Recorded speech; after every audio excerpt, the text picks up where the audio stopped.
Hi friends, welcome back to మౌనంగా మీ మౌని. అందరూ ఎలా ఉన్నారండి? మేమైతే చాలా బాగున్నాం. మీరందరూ చాలా ఆనందంగా ఉన్నారని కోరుకుంటున్నాను. ముందుగా అందరికీ గుడ్ మార్నింగ్ అండి.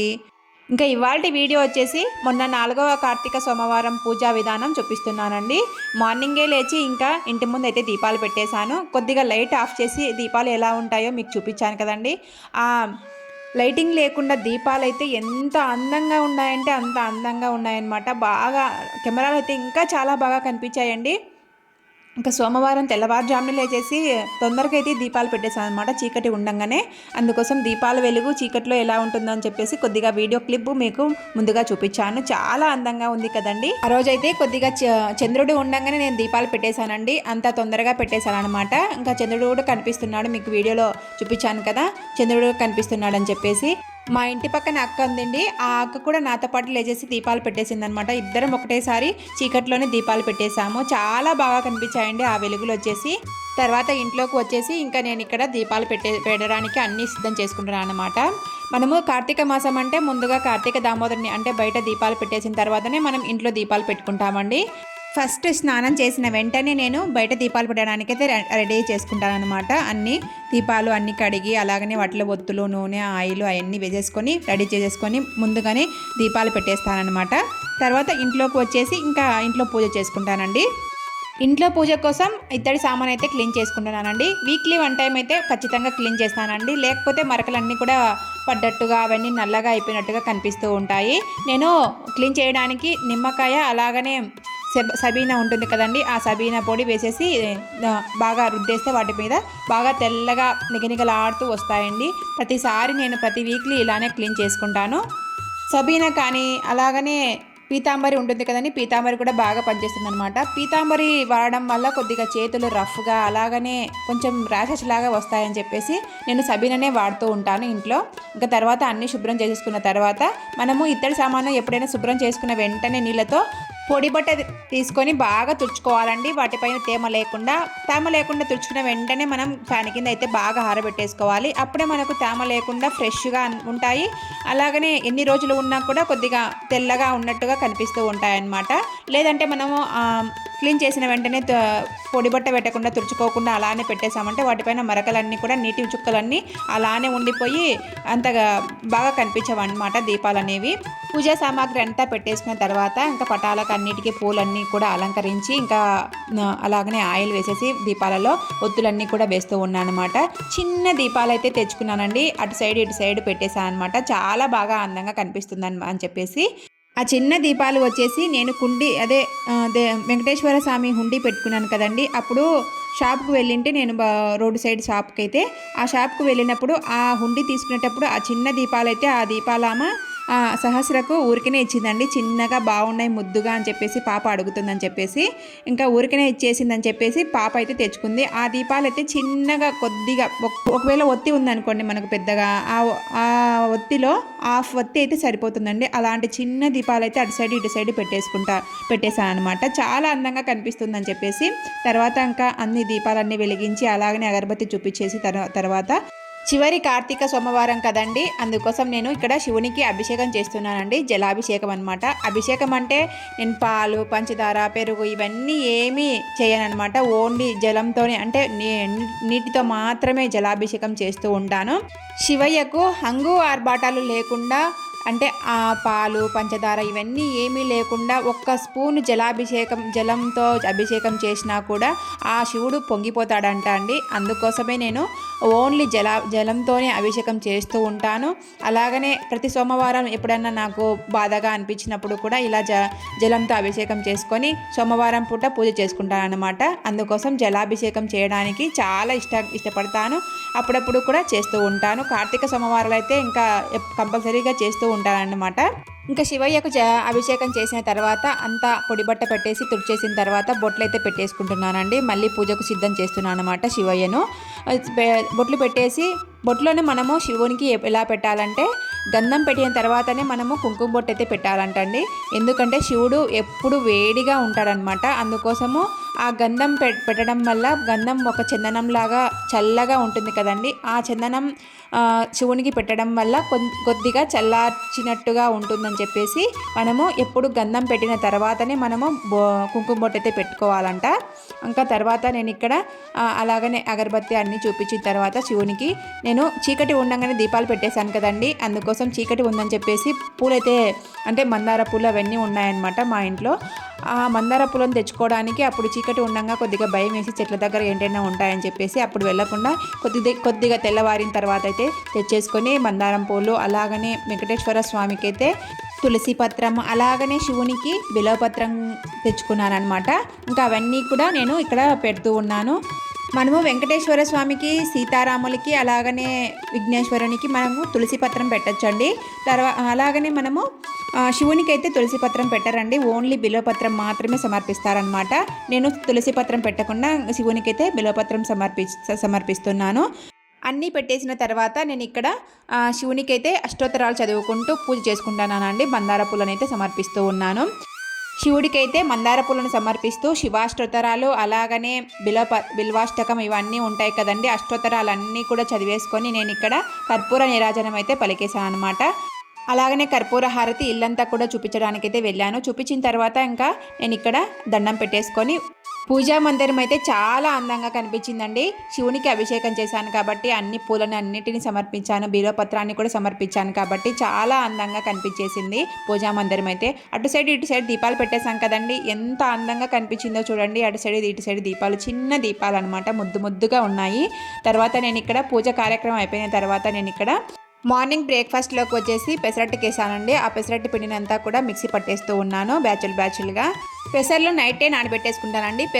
3 గ్లాసుల పెసర్లు అయితే 1 గ్లాస్ బియ్యాన్ని వేసేసి ముందు రోజు నైటే నానబెట్టేసుకొని మార్నింగ్ మిక్సీ పెట్టేసుకొని ఇంకా పెసరట్టుకి అయితే వేస్తూ ఉంటాను. చాలా టేస్టీగా ఉంటాయి, చాలా హెల్దీ అనమాట. పెసరట్లు ఎన్ని తిన్నా కూడా మనకు ప్రోటీన్స్ మాత్రమే అందుతాయండి. ఓన్లీ అంటే కొవ్వు పదార్థం అలాంటివి ఏమీ ఉండవన్నమాట పెసర్లలో. అందుకోసం ప్రోటీన్స్ ఎక్కువగా ఉంటాయి కాబట్టి చాలా హెల్దీ. అలాగనే మనము ఎన్ని పెసరట్లు తిన్నా కూడా ఫ్యాట్ అనేది ఏర్పడదనమాట. అందుకోసం పెసర్లతో పెసరట్టు వేసుకొని ఎక్కువగా తినడానికైతే బ్రేక్ఫాస్ట్ ట్రై చేయండి. చాలా టేస్టీగా, చాలా హెల్దీగా ఉంటాయన్నమాట. పిల్లలకు కూడా అదే అలవాటు చేయండి. తర్వాత నేను ఇక్కడ మధ్యాహ్నం లంచ్ అవన్నీ ఏమీ చూపించలేదండి. ఇంకా మధ్యాహ్నం లంచ్ చేసిన తర్వాత నేను ఇక్కడ జాకెట్ అయితే స్టిచ్ చేస్తూ ఉన్నాను అనమాట. ఈ జాకెట్ వచ్చేసి మా జేజిదండి. అంటే 70 ఏళ్ళ వయసు ఉంటుందండి మా జేజికి. వాళ్ళ జాకెట్ని అయితే స్టిచ్ చేస్తూ ఉన్నాను. నేను ఇక్కడ జాకెట్ అంతా కూడా కట్ చేసి అలాగనే వాటికి ఇప్పుడు పెద్దవాళ్ళు కదండి మనం జాకెట్ కుట్టేది, పెద్ద వయసు ఉన్నవాళ్ళు కాబట్టి కొద్దిగా లావుగా ఉంటుందండి మా జేజీ. అందుకోసం మా జేజీకి ఒక జాకెట్ పీస్ అంతా కూడా సరిపోదన్నమాట. జాకెట్ పీస్ అనేది తక్కువగా వస్తుంది. ఆ తక్కువగా వచ్చిన జాకెట్ పీస్కి ఎలా స్టిచ్ చేసుకోవాలనేది చూపిస్తున్నాను అన్నమాట. నేను ఇక్కడ జాకెట్ అంతా కట్ చేసిన తర్వాత ఇంకా జాకెట్ అంతా మిగలదు కదండి మన వాళ్ళకి, పెద్దవాళ్ళు కాబట్టి. అందుకోసం వేరే జాకెట్ అలాంటి కలరే, రెడ్ కలర్ అలాంటివి ఉంటాయి కదా, వాటిని నేను ఇక్కడ లోపల అటాచ్ చేస్తున్నాను అనమాట. లోపల అంటే మనం హెమ్మింగ్ చేసుకోవడానికి అందుకు మనం క్లాత్ను యూజ్ చేస్తూ ఉంటాం కదా కొద్దిగా, ఆ క్లాత్ను వేరే క్లాత్ని తీసుకొని వచ్చి నేను ఇక్కడ అటాచ్ చేస్తూ ఉన్నాను. నేను ఇప్పుడు ఫస్ట్ చూపించింది హ్యాండ్స్కి చూపించాను కదండి. అలాగనే ఇలా పీస్ పెద్దగా తీసేసుకొని 1 ఇంచ్ గ్యాప్తో మనము కింద హెమ్మింగ్ చేసుకుంటాం కదా, ఆ హెమ్మింగ్కి ఈ పీస్ని అటాచ్ చేస్తే మనకు లోపలికి కనపరాదు. అలాగనే మనకు పీస్ తక్కువగా వస్తుంది కాబట్టి మనకు కూడా కొద్దిగా సాటిస్ఫాక్షన్ అనిపిస్తుందండి, బాగా నీట్గా కుట్టేసాము అని చెప్పేసి. నేను ఇక్కడ అలాగనే హ్యాండ్స్కి అంతా కూడా కుట్టేసాను అనమాట, జాయిన్ చేసేసి. తర్వాత నేను వెనకల వీపు దగ్గర అటాచ్ చేస్తూ ఉన్నాను. వీపు దగ్గర మనము హెమ్మింగ్ చేసుకుంటాం కదండి, పీస్ని అటాచ్ చేసేసి అలాంటి పీస్ నేను ఇక్కడ రెడ్ కలర్ వేరే క్లాత్ ఉంటే ఆ క్లాత్ని తీసుకొని కట్ చేసి 1.5 ఇంచ్ గ్యాప్తో కట్ చేసి వాటికి అటాచ్ చేస్తూ ఉన్నాను అనమాట. నేను ఇప్పుడు అంతా అటాచ్ చేసిన తర్వాత లోపలికైతే వీటిని మర్చేస్తాను, ఎందుకంటే హెమ్మింగ్ చేసుకోవాలి కాబట్టి. అందుకోసం నేను ఇక్కడ వేరే క్లాత్ తీసేసుకొని నేను ఇక్కడ హెమ్మింగ్ చేయడానికి అటాచ్ చేస్తూ ఉన్నాను. ఒకవేళ మనము ఇప్పుడు స్టార్టింగ్‌లో నేర్చుకుంటూ ఉంటారు కదా! వాళ్ళకైతే ఈ టిప్ అయితే చాలా ఉపయోగపడుతుందండి. తక్కువగా వచ్చిన క్లాత్‌ని మనము వేరే క్లాత్‌ను అలాంటిదే తీసుకొని ఇలా లోపలికైతే జాయింట్‌లకు మనం యూజ్ చేసుకోవచ్చండి. నేను పైన కుట్టేసి మళ్ళా లోపలికైతే మడిచేస్తూ ఉన్నాను చూడండి. ఎంత బాగా మడిచేసానో అంత బాగా నీట్‌గా వస్తుంది. అలాగనే మనము బాగా నీట్‌గా కుట్టినట్టుగా కూడా కనిపిస్తుందనమాట. అంతా అటాచ్ చేసి నేను హెమ్మింగ్కి అయితే ఇంకా లావు కుట్టు పెట్టేసి కుట్టేస్తూ ఉన్నాను. అంతా నీట్‌గా మడిచేసుకొని ఎగస్ట్రా వచ్చిన క్లాత్‌ని అంతా కూడా కట్ చేసి మనము హాఫ్ ఇంచ్ గ్యాప్‌తో టక్స్‌లు వేస్తారు కదండీ, వెనకాల నీట్‌గా కూర్చుంటుందని చెప్పేసి జాకెట్ ఆ టక్స్‌లు అయితే ఇస్తున్నాను. చాలా నీట్‌గా వచ్చింది. చాలా బాగా కుదిరిందనమాట జాకెట్ అనేది. ఎవరికన్నా ఇలా పెద్ద వయసు వాళ్ళకి, తక్కువ క్లాత్ ఉన్న వాళ్ళకి ఎలా కట్ చేసుకోవాలో వీడియో కావాలంటే అది కూడా చేస్తానండి. కింద కామెంట్లో చెప్పండి. అంటే నాకు తెలిసిన కొన్ని టిప్స్‌తో, నాకు తెలిసిన కొన్ని ఐడియాస్‌తో మీకు చెప్తాననమాట. చూడండి ఎంత బాగా నీట్‌గా వచ్చిందో. టక్స్‌లు అనేది నీట్‌గా ఇచ్చేసాను. టక్స్‌లు కూడా ఒక్కటే చోట పడ్డాయన్నమాట. అటు సైడ్, ఇటు సైడు బాగా నీట్‌గా ఒకటే చోట పడ్డాయన్నమాట. జాకెట్ అంతా కూడా స్టిచ్ చేయలేదండి. నేను కొద్దిగా కుట్టేసి నేను పక్కన పెట్టేశాను. ఆ రోజు చివరి కార్తీక సోమవారం కాబట్టి బాబుకైతే హాలిడే ఇచ్చాడు. వాడు ఇంటి దగ్గర ఉంటే నాకు పూర్తిగా అసలు కుట్టనివ్వడండి. అందుకోసం కొద్దిగా కుట్టేసి మీకు చూపించేసి నేను ఇంకా దిగేసాను అనమాట మిషన్ దగ్గర నుంచి. తర్వాత నేను ఇక్కడ కార్తీక సోమవారం కాబట్టి మా టౌన్లో రామేశ్వరం అనే ఊరుందండి. అంటే టౌన్కి దగ్గరే అనమాట. టౌను రామేశ్వరం రెండు కూడా కలిసిపోయాయండి ఇప్పుడు. ఆ టౌన్కి దగ్గరలో ఉన్న రామేశ్వరం తిరునాళ అయితే జరుగుతూ ఉంది. అక్కడికైతే వచ్చేసామన్నమాట. చాలా బాగా జరుగుతుంది. అలాగనే రామేశ్వరము అంటే బాగా ఫేమస్ అనమాట ప్రొద్దుటూరులో. అలాగనే రామేశ్వరం తిరునాళ అంటే మున్నయ్య తిరునాళ అంటూ ఉంటారండి. ఇక్కడ బాగా శివునికి అయితే పూజలు బాగా చేస్తారనమాట. ఈ కార్తీక మాసంలో శివునికి అభిషేకాలు అలాగనే జాతరలాగా చేసుకుంటారండి. ఈ కార్తీక మాసం అంతా కూడా ఇక్కడ రామేశ్వరంలో. రామేశ్వరం అంటే భద్రావతి భావనారాయణ బ్రహ్మోత్సవాలు బాగా చేస్తారనమాట. ఇక్కడ జ్యోతులు మార్నింగ్ జ్యోతులు ఉంటాయండి. ఇటు సైడు జ్యోతులను అయితే తీసుకెళ్ళి దేవునికి అయితే బాగా సమర్పిస్తారనమాట. జ్యోతులు జరుగుతూ ఉంటాయి. ఈ 4వ సోమవారం ఖచ్చితంగా చేసుకుంటారనమాట ఇక్కడ రామేశ్వరంలో.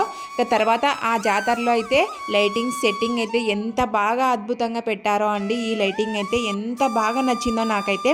చుట్టూ ఆ లైటింగ్ పెట్టేసి మధ్యలో శివుడి ప్రతిమ, లైటింగ్తో ప్రతిమ, అలాగనే విఘ్నేశ్వరుని ప్రతిమ, అలాగనే కార్తికేయ ప్రతిమ, ఇలా ప్రతిమలన్నీ లైటింగ్స్తో వస్తూ ఉన్నాయన్నమాట. ఆ లైటింగ్ అయితే నాకు బాగా నచ్చింది. అందరికీ బాగా ఆకర్షణీయంగా కనిపిస్తూ ఉందన్నమాట. స్టార్టింగ్లోనే ఆ జనాల్లోనే మేము గుడికైతే చేరుకున్నామండి. గుడి దగ్గర కూడా లైటింగ్స్ అంతా కూడా బాగా పెట్టేశారనమాట. చాలా బాగా అందంగా కనిపించింది చుట్టూ అంత లైటింగ్ అంతా కూడా. జనాలు అయితే విపరీతంగా వచ్చేసారండి. ఇక్కడ మామూలుగా అయితే అన్నదాన కార్యక్రమాలు కూడా జరుగుతూ ఉన్నాయండి. అక్కడక్కడ జరుగుతూ ఉన్నాయి, కానీ జనాలు అయితే పోటెత్తారండి. అందుకోసం మేము అక్కడ చుట్టుపక్కల దేవునికి దగ్గరలో కూడా ఏమీ చేయలేదు. కానీ వచ్చే దారిలో కూడా అన్నదానం చేస్తున్నారని చెప్పేసి అక్కడ అన్నదాన కార్యక్రమం దగ్గర తినేసి ఇంటికైతే వచ్చేసాము. మేము ఇక్కడ గుడికైతే ఎంట్రన్స్లో చూపిస్తున్నాను చూడండి. లైటింగ్ ఎంత బాగా పెట్టేశారో అండి, అంత బాగా పెట్టేశారు. చాలా బాగా ఉంది. జనాలు అయితే ఎంత విపరీతంగా వచ్చారో చూడండి. గుడి లోపల కూడా ఆకాశ దీపము, అలాగనే గజస్తంభం దగ్గర దీపాలైతే ఇంకా ఎక్కడ పెట్టడానికైతే చోటు లేదండి. అంత బాగా పెట్టేశారనమాట. కార్తీక మాసం అంటే ప్రతి శివాలయంలోనూ ఇలానే పెట్టేస్తారు. కాకపోతే ఇక్కడ చాలా జాతర జరుగుతుంది కాబట్టి చాలా ఎక్కువ మంది వస్తారండి. టౌన్లో ఉన్న వాళ్ళందరూ కూడా రామేశ్వరం తిరునాళ్ళకు వెళ్దామని చెప్పేసి వస్తూ ఉంటారండి. ఇంకా మేము కూడా దీపాలన్నీ కూడా పెట్టేసి మేము ఇక్కడ కొద్దిగా లైటింగ్స్తో ఇలా కోనేరు దగ్గర లైటింగ్స్తో ఇలా సెట్టింగ్ అయితే పెట్టేశారండి శివుంది. అక్కడ చూడ్డానికి అయితే వెళ్ళామన్నమాట. చాలా బాగా అందంగా చేశారండి లైటింగ్ అంతా కూడా. ఆ లైటింగ్ కూడా కలర్స్గా వస్తుందన్నమాట. బ్లూ, ఒకవేళ ఎల్లో, ఆ కలర్లు అన్నీ కూడా వస్తూ ఉన్నాయి. మీకు చూపిస్తున్నాను చూడండి. ఎంత బాగా పెట్టారంటే అంత బాగా పెట్టారు. కోనేట్లో వాటర్లో దీపాలను కూడా వదిలేస్తూ ఉన్నారండి కొందరైతే. మేమైతే వదలలేదన్నమాట. మాకు ముందుగా తెలియదండి. అందుకోసం మేము వదలడానికైతే రాలేదు. మేము వచ్చే లోపలనే అందరూ చూసేసుకొని ఇంకా ఆ గుడి ధర్మకర్తలు ఉంటారు కదా, వాళ్ళు మూసేయండి ఆ లైటింగ్స్ అంతా కూడా ఆరిపోతాయని చెప్పేసి అంటూ ఉంటే మేము ఆ చివరి దగ్గరికి వెళ్ళి ఇంకా చూసేసి లైటింగ్ అంతా కూడా పైకి వచ్చేసాము. అంతా కోనేరు అంతా కూడా ఇలా ఉందన్నమాట. అంటే ఎదురుగా శివుణ్ణి పెట్టేసి అటు సైడ్ ఇటు సైడ్ అంతా కూడా దీపాలు పెట్టేశారండి. చాలా అందంగా కనిపించిందండి శివుడి ప్రతిమ అయితే.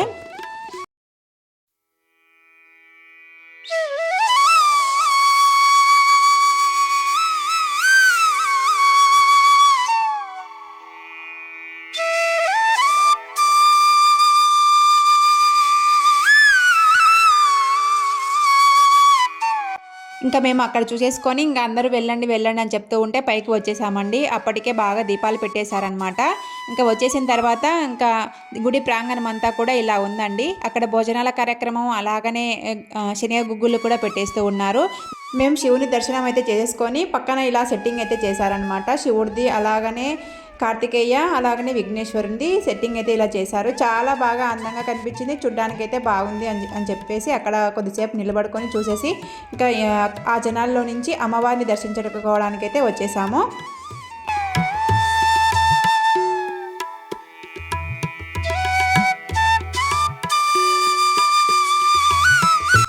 ఇంకా ఇక్కడ అమ్మవారండి, అమ్మవారిని కూడా దర్శించేసుకొని ఇంకా మేము అక్కడ కొద్దిగా గుగ్గులను తినేసి ఇంకా ఇంటికైతే బయలుదేరాము.